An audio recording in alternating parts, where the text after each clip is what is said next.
So we got a call from the landlord. He says he heard a carbon monoxide alarm go off in here. He checks it, and that's when he finds a running generator and the great Andrew Levesque. May he rest in peace. I'll bite. What makes the great Andrew so great? Used to call him the Wayne Newton of fire breathers. Wayne Newton? Dankeschön was a very popular song. No? Well, anyway, the guy was a local celebrity at least. I thought he retired. I heard something about cancer, but apparently his cancer was in remission. He was planning a comeback. Was it skin cancer? Because those lesions, they could also be indicative of Kaposi sarcoma, an AIDS-related illness. But the landlord mentioned carbon monoxide, huh? Generators do have a reputation for that. But in a room this size? And therein lies your suspicious circs. You guys worked together before? No. It's our first time. I'll be gentle. You'll want to question the family when you get the chance. There was apparently a substantial insurance policy on the great Andrew's life. Okay, I'll leave you both to it. Dankeschön. What a mess. I confess.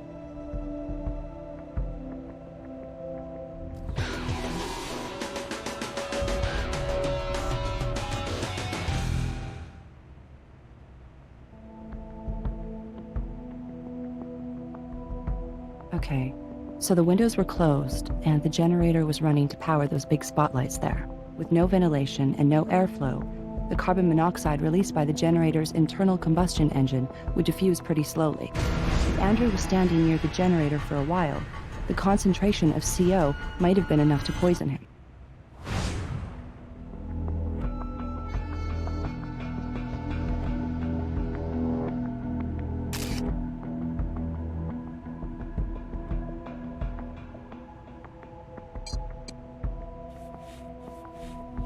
Good thinking.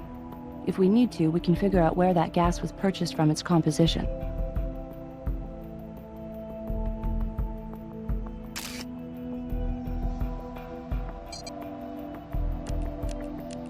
Unidentified goo. Always the best kind.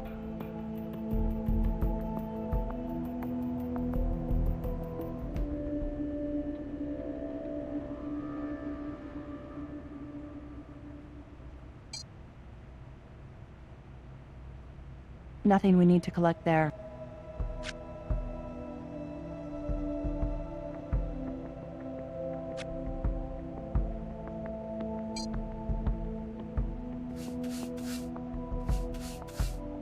No prints there.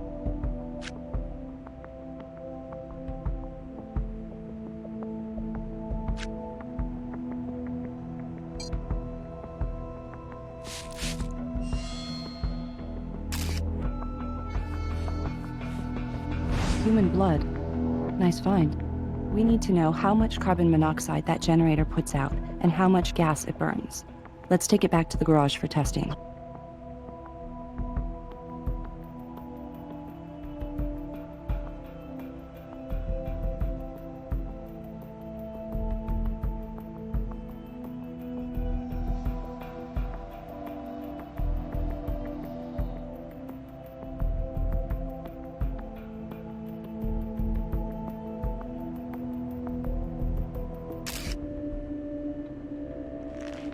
Whoa. Bartender, pour me another.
That vent is closed just like the others, but it's not on an exterior wall.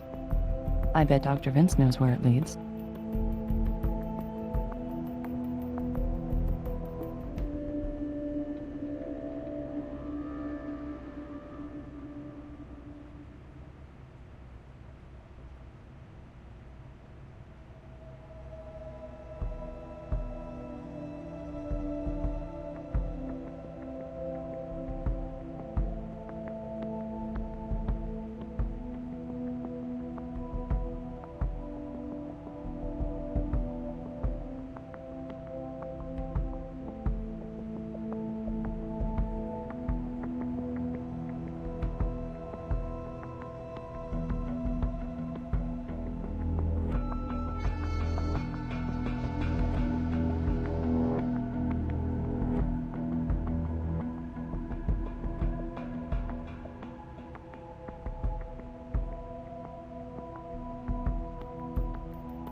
Yes, I know. The detective told me. I'm Dr. Vicente Manotto. I'm the owner of the building. I found Andrew and called the police immediately. It's just so awful, isn't it? I'd say just about an hour ago.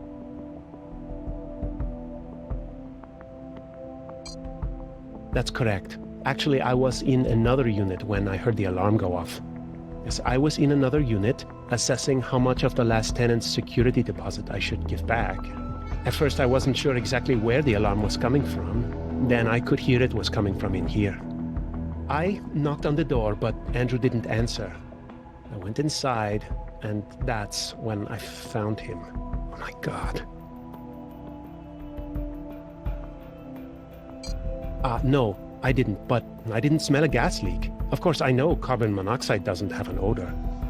It's just that when I saw Andrew lying there, it struck me that somehow he'd set off the alarm because of all those chemicals he ends up using. Or that maybe it had gone off by itself, accidentally. Frankly, it didn't occur to me in that moment to call anyone but the police. I checked Andrew's pulse. I'm a doctor. I thought if his heart were still beating, I could help him. Other than his immediate family, his wife and son, I haven't seen anyone else here. He paid me the rent yesterday. Yes, it is. Good luck with your investigation.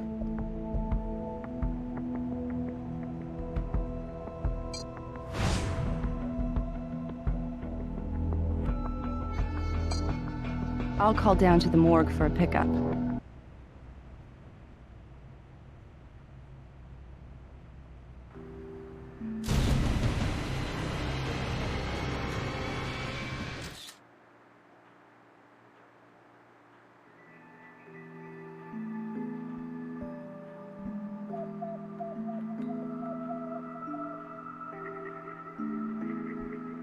Mrs. Levesque, I'm very sorry. It's Ms. now, or whatever someone calls a widow. I'm sorry, I just can't believe my husband's gone.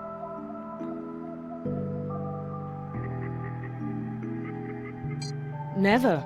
Andrew was meticulous to a fault, an absolute perfectionist. On occasion, I would help him. Even Lyle would help out every now and again. Lyle, that's my son. Andrew was his stepfather. I'm sorry. What was I saying? Oh yes, my son and I would help Andrew a bit. Move things around, tell him what tricks we preferred, but for the most part, my husband worked alone. Apart from Andrew, only me and my son. Well, no, our landlord, Dr. Manotto, has a key to the room. He has a key to all the units. No, well, I mean, he was in remission for almost a year now. He had been diagnosed with an oral cancer called squamous cell carcinoma. It was just devastating. The disease, the chemotherapy. He couldn't work, and then later on, no one wanted to hire him back. It wasn't fair. Odessa's 10 days old. She's our miracle. We decided to have her after the doctor told Andrew his cancer was in remission. We felt so blessed. No, none whatsoever. And believe me, Andrew would never have agreed to Odessa if he had thought for a single moment he wouldn't be right here with me to help raise her. My husband was beloved, truly. Even when they wouldn't hire him back on the strip, they were always so apologetic. It wasn't personal, they'd say. It was business. Times were changing. The end of an era, really. I do? We did sign up for some right when we got married. I had completely forgotten. Andrew handled the bills. If you need to ask me anything else, anything at all, please feel free.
David's on his way back.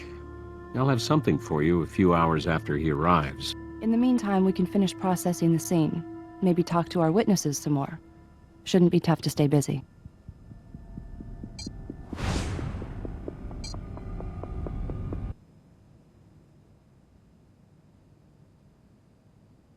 Okay, we've got warning signs posted. We've got our oxygen masks, and we've covered half the garage with a giant plastic bag. The conditions inside the gas tent should closely mimic those in Andrew's practice space, and the carbon monoxide detector is positioned about where Andrew's head would have been relative to the generator. All we have to do is fire that puppy up and wait. We should get a good sense of how fast it burns gasoline and how much carbon monoxide it puts out. Care to do the honors? Okay, that's good. Now come back out here where it's safe. We're gonna let it run completely out of gas. It's gonna take a while, so we should come back later.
It's gasoline, all right, with a pretty high ethanol content.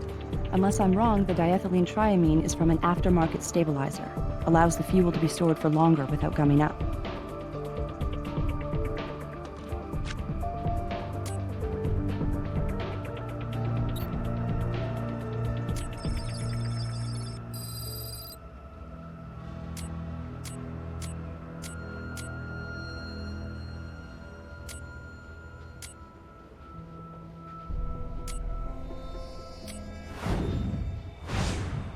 We're looking at a silyl-terminated polyether and acrylic sealant, caulk.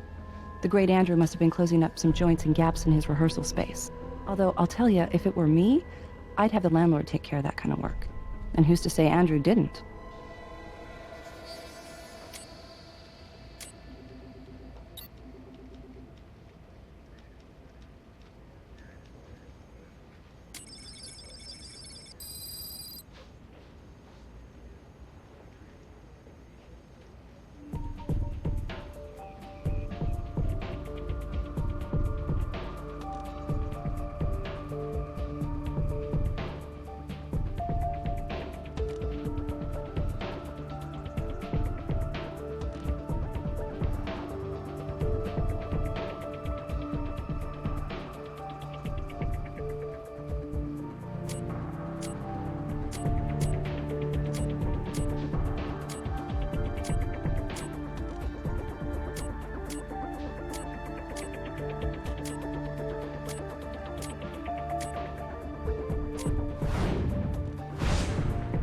It's a paraffin.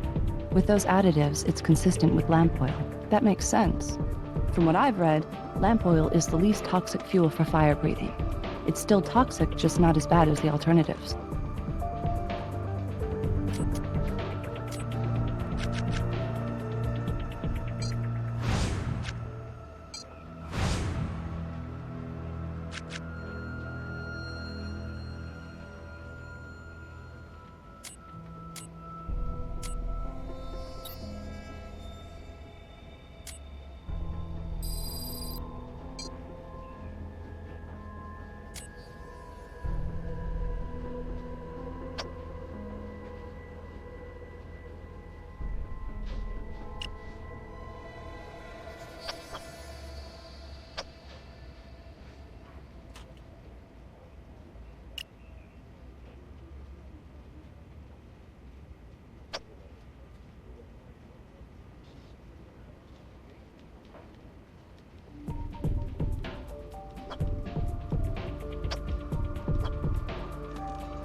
The blood sample we took from the generator is a match to a Lyle Fitzer. Geez, kid's 18 years old. Look at that list of priors. Talk about starting early and often. But how does Lyle Fitzer know? Wait a second. Lyle's home address matches the Levesque address. Lyle Fitzer is Andrew's stepson. And at some point, he left blood at our crime scene. We should hear what he has to say about his stepfather.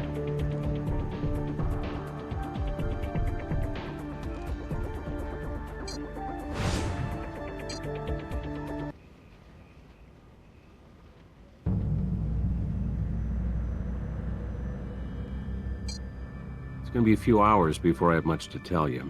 We'll leave you to it. So where to next?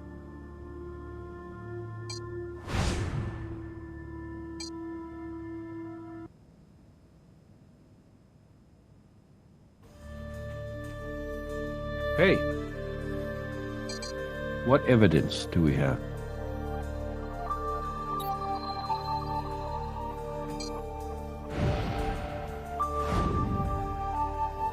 We don't even know if there's been a crime yet, so there's no grounds for a warrant. But it won't hurt to ask him.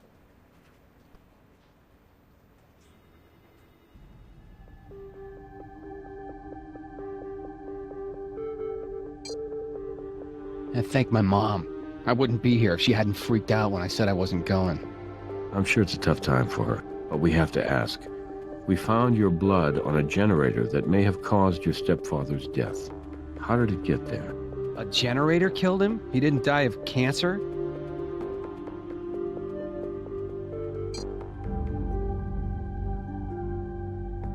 How did a generator kill him? Lyle, your mother said sometimes you would help Andrew practice his performance. But how would your blood get on the generator?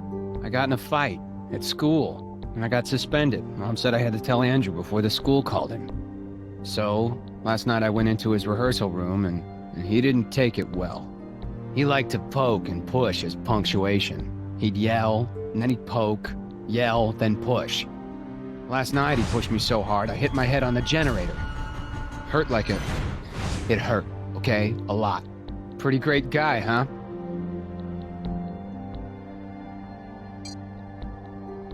What do you think? But he'd only hit me when he was bored with beating Mom. It must have been very tough for both of you. I'm curious, did you ever think about... Look, I did not kill my stepdad. Believe me, I had every reason to, but I can restrain myself. Not like him. Whatever. I can go, right? Hi, Doc Robbins here. Just wanted to let you know that I've completed my autopsy of Andrew Levesque. I'll give you a full report when you come by.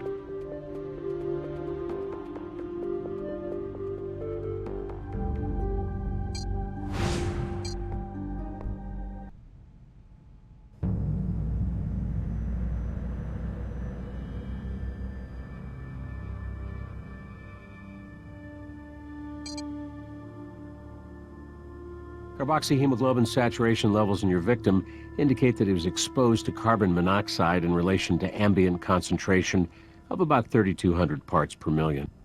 Death would have occurred in about 30 minutes, but he would have experienced severe headaches, dizziness, and nausea after only 5 or 10. Who hangs around for half an hour feeling like that? Well, that's the other interesting wrinkle. While Mr. Levesque's exposure to carbon monoxide was at a lethal level, he was quite possibly already on his way out. Take a look here. His squamous cell carcinoma had spread to his lungs. It's like a friend of mine once remarked. His cancer had cancer. So he might not have felt much worse than he normally did. At least until he keeled over. Now it's even more important for us to finish our test with the generator. If it could have put out enough carbon monoxide, this might be just an accident. No mention of it at all. But Mr. Levesque's last visit to the doctor was over 6 months ago, so obviously his cancer went unchecked and progressed rather aggressively. Well, I'm not sure. Look at what I found in his esophagus. This is a 2-part hard gelatin capsule. I couldn't decipher a label, but it could be a cancer-killing pill, or it could be a vitamin supplement.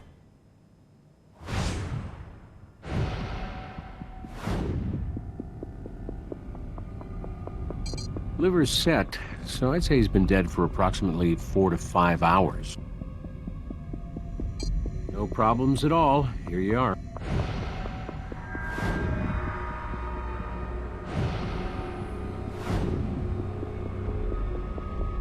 I did. There's a white substance on his wrist that I left for you. You always did know how to make us feel needed. Also, take a close look at his mouth, the area just around his lesions.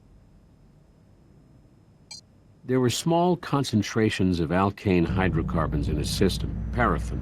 Not enough to initiate toxemia, however.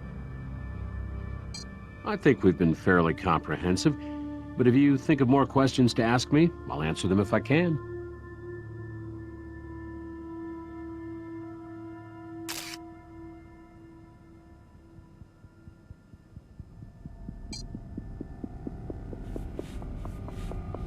We'll have to verify it, but that looks like makeup to me. That shade's a little dark for him.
Particulate talc and nylon, silicone oil, sodium hyaluronate, and water.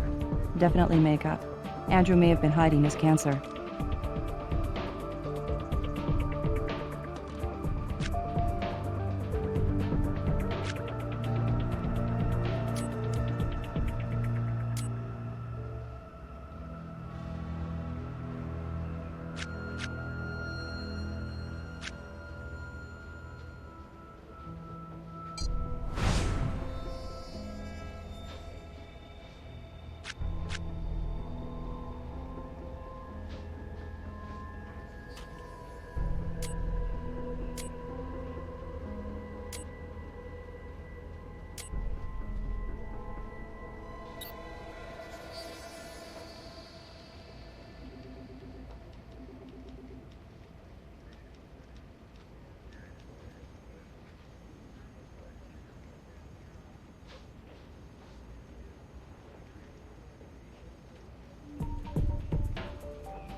Pharmaceutical companies print out some sort of ID number somewhere on the meds themselves. We should be able to look that up.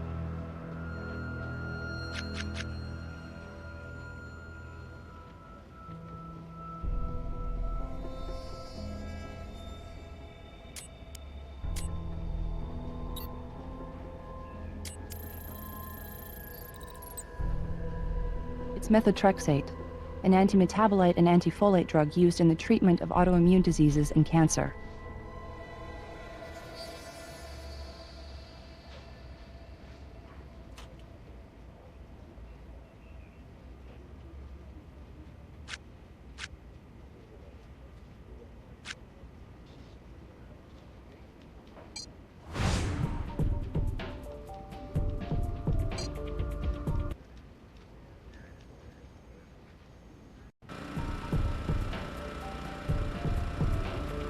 should be almost done. Great. Now let's check the carbon monoxide level on the detector. 1,600 parts per million. The generator didn't put out carbon monoxide fast enough to have killed Andrew. At least not in his gigantic workspace.